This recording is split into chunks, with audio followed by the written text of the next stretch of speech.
श्री कृष्ण कन्हैया लाल की जय। श्री निजानंद स्वामी की जय। श्री प्राणनाथ प्यारे की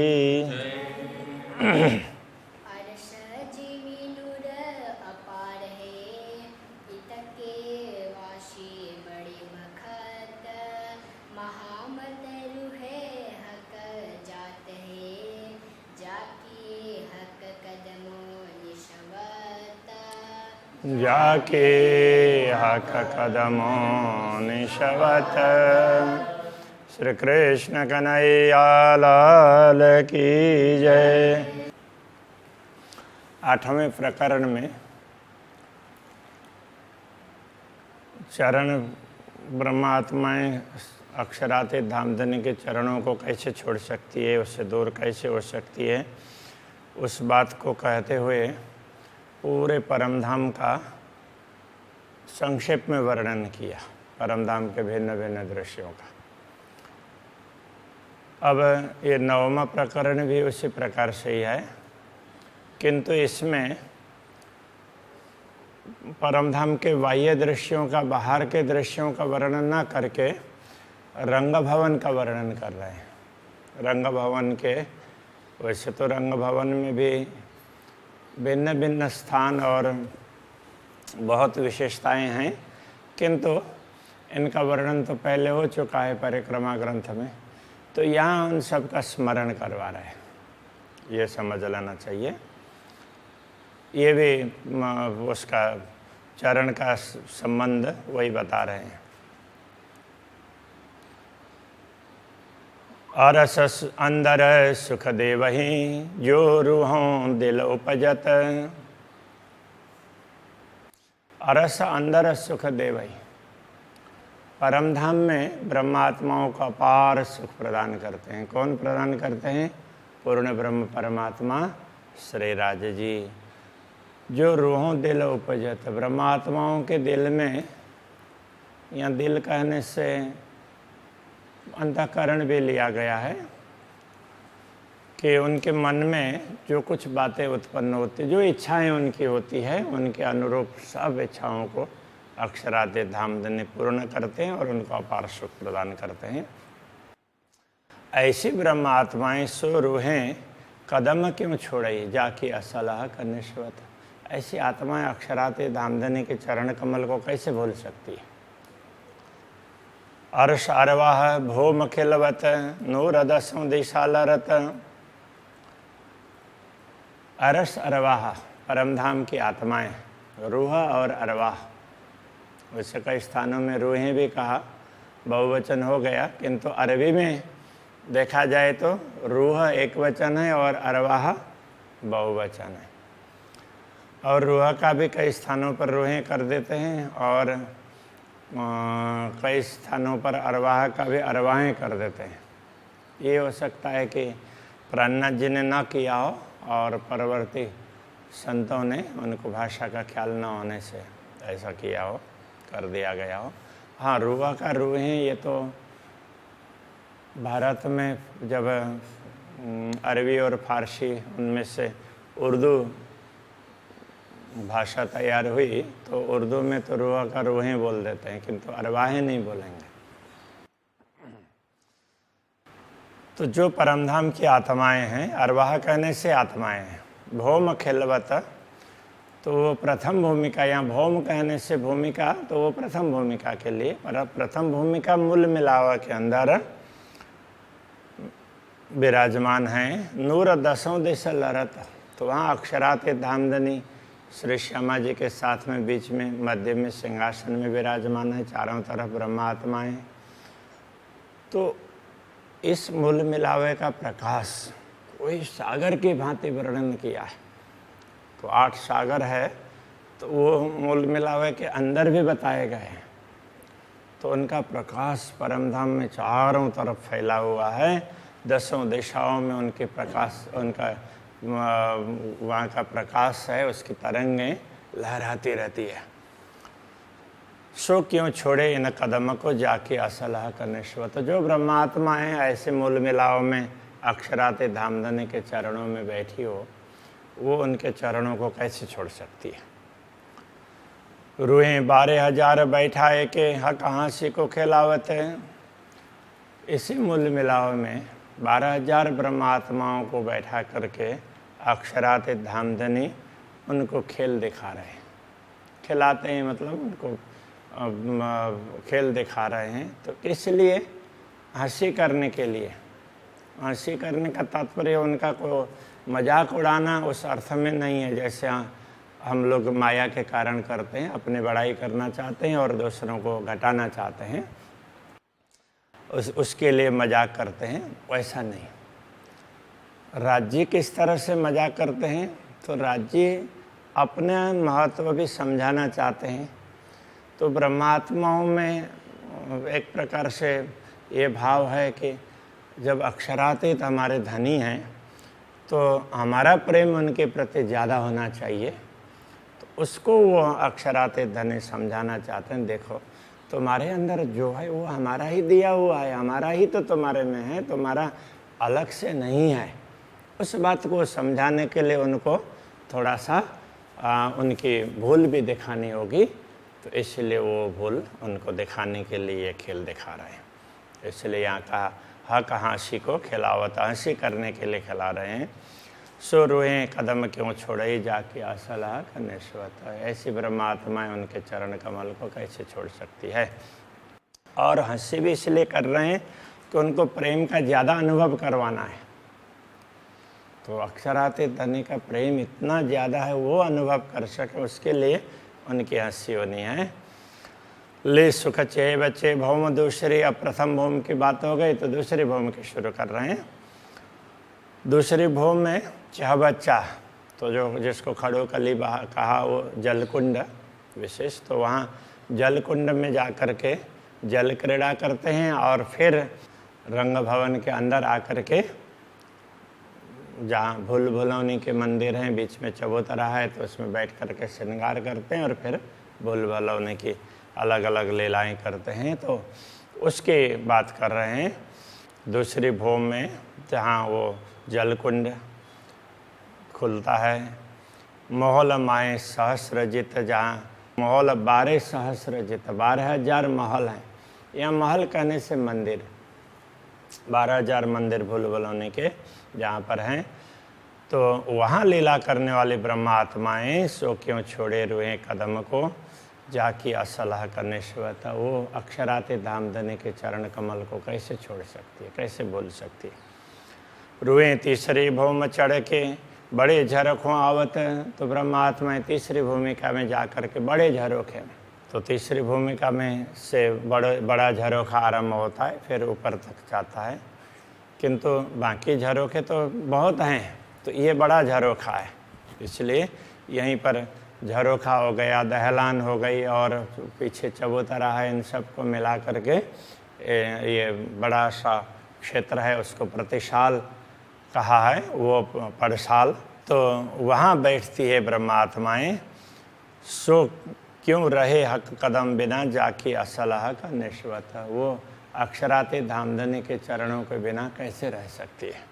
कई इंड पलत है पैदा फना, जिन कादर एक कुदरत है। अक्षर ब्रह्म का वर्णन कर रहे हैं। जिन कादर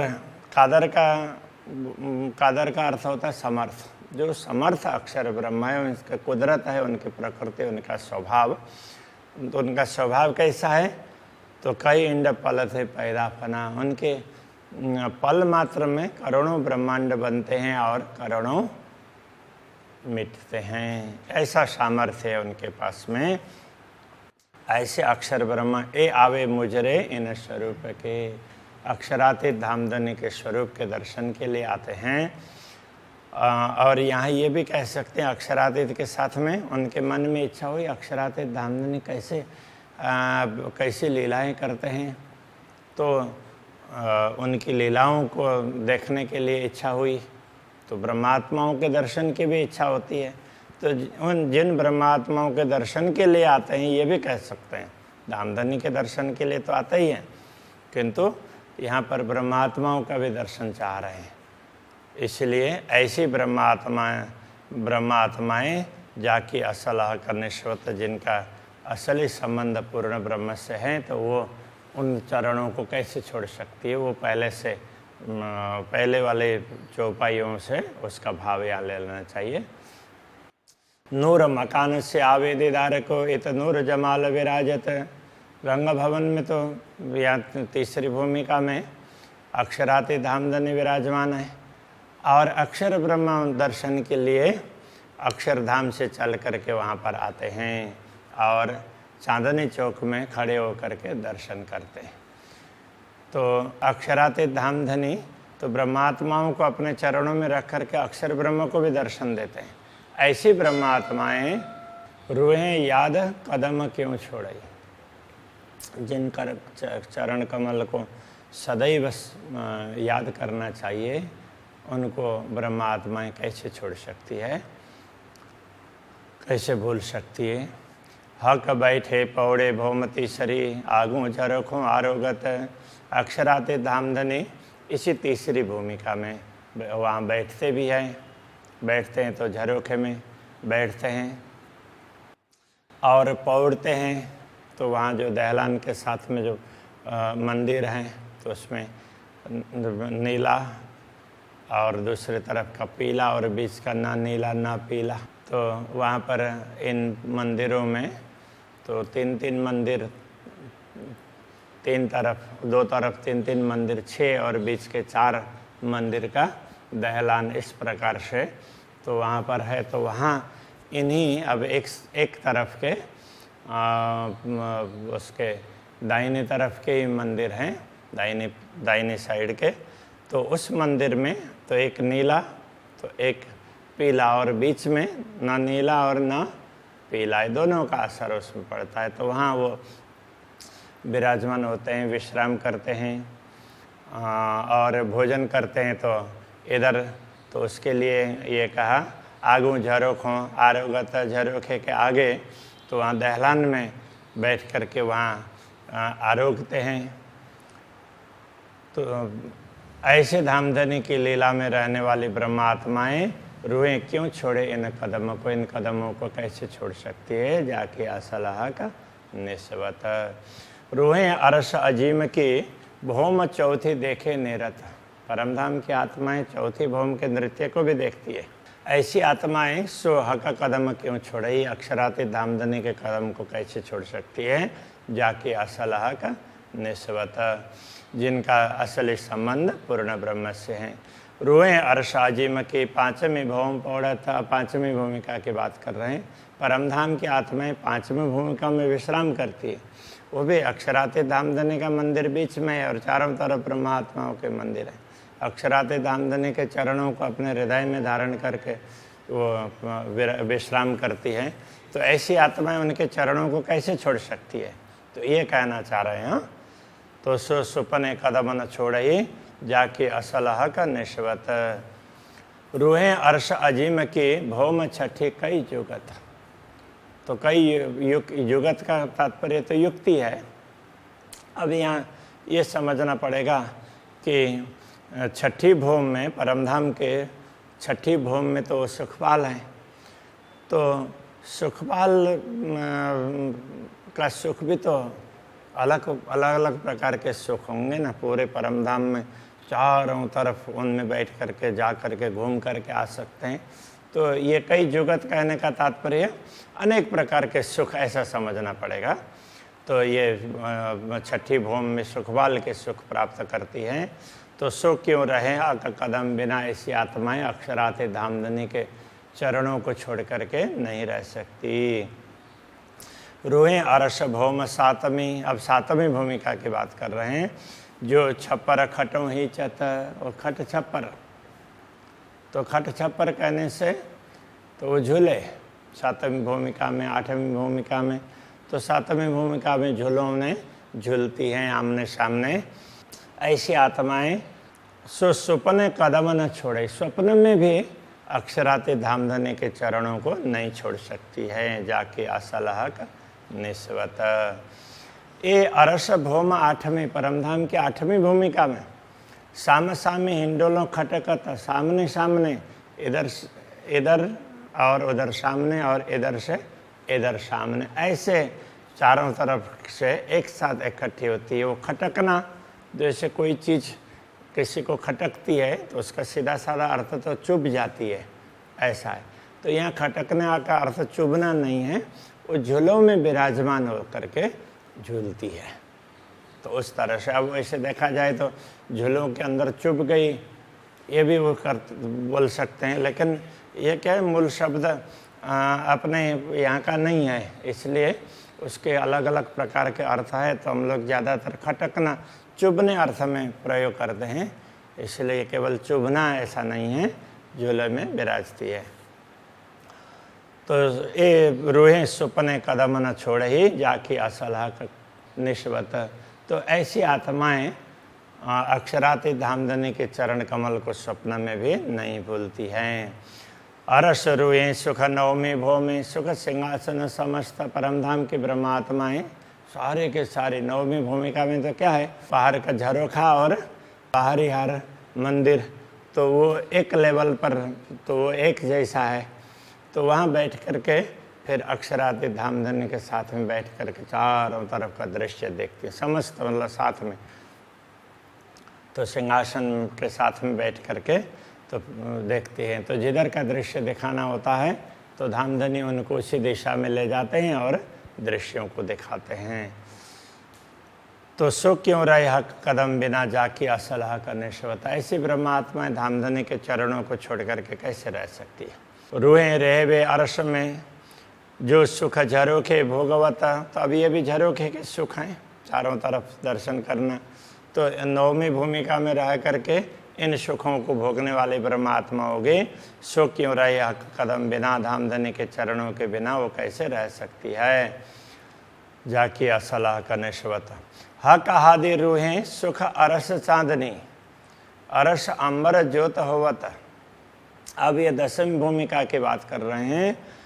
तो ब्रह्मात्माएं हक और हादि श्री राज्य और श्यामा जी के साथ में चांदनी में, तो बीच में चबूतरे में सिंहासन है, चारों तरफ चबूतरे में ब्रह्मात्माएं बैठती है। तो कभी कभी तो बाहर के साइड में वो दहलान जैसा है, तो वहाँ जा कर के भी बैठती है, वहाँ से भी बाहर दर्शन, वहाँ से भी अलग प्रकार का आनंद दिलाते हैं। तो ये चांदनी का प्रकाश कितना है, अरश अंबर ज्योत होवत, पूरे परमधाम के आकाश में ये प्रकाश छा जाता है।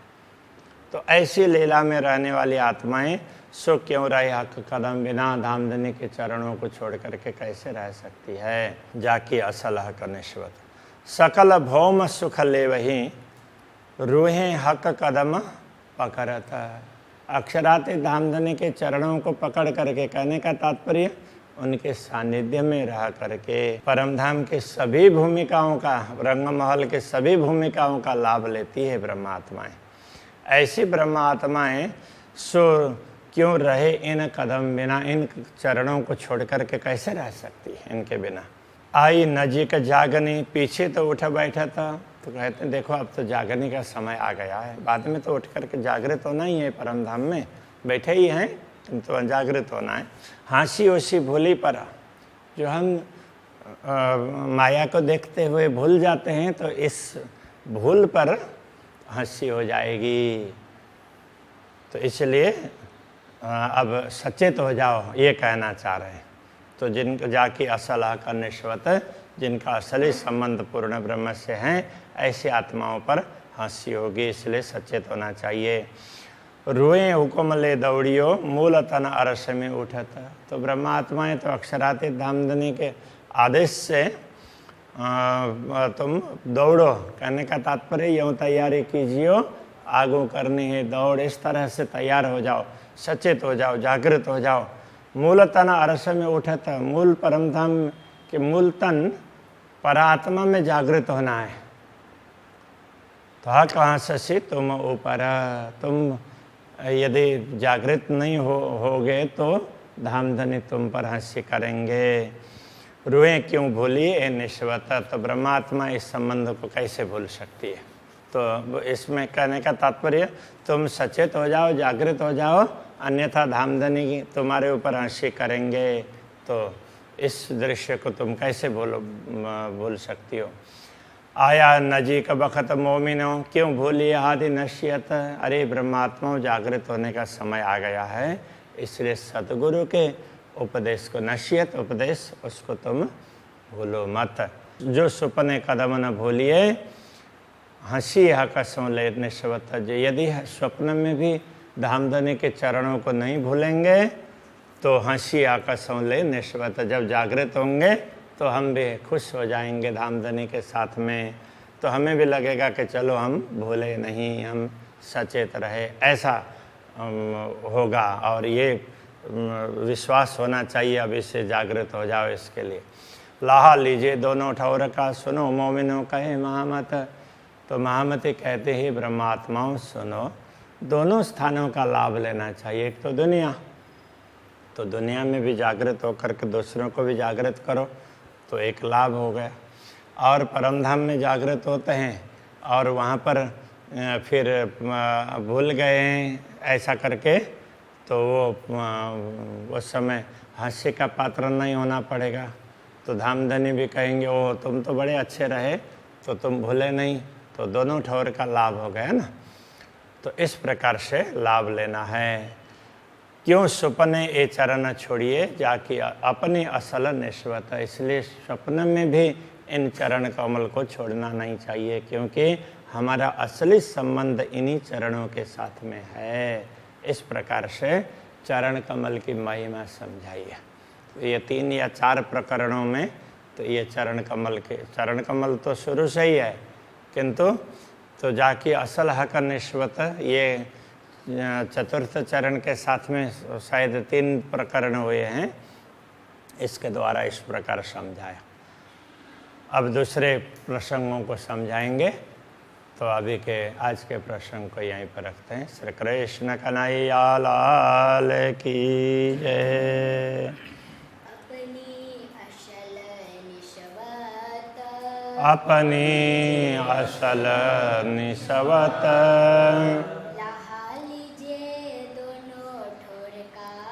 लाह लीजे दोनों ठौर का।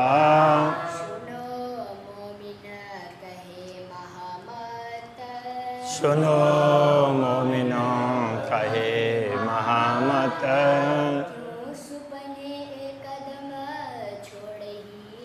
क्यों सुपने ए चरण छोड़िए,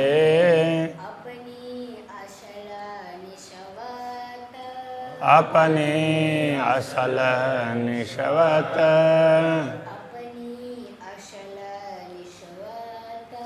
अपनी असल निस्वत।